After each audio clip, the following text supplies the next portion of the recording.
Welcome to Let Me Fix This. Enjoy the video. In this video, I will explain how to verify Steam game files.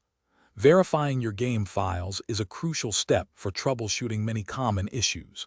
If your game is crashing, freezing, or experiencing unexpected behavior, corrupted or missing files are often the culprit. This process ensures that all your game files are intact and correctly installed, helping to restore smooth gameplay. To begin, open your Steam client and head over to your game library. Locate the game you are having trouble with, then right-click on its title. From the menu that appears, simply select Properties. This will open a new window with various settings for that specific game. Within the Properties window, you will see several tabs.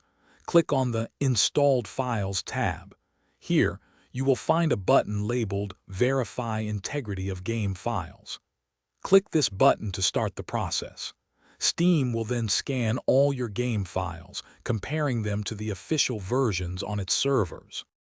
Once the verification is complete, Steam will inform you if any files were found to be corrupted or missing. If so, it will automatically download and replace them.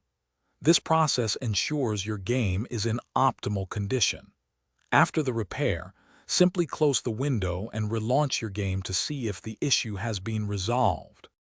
Thanks for watching. If you found this helpful, don't forget to like and subscribe.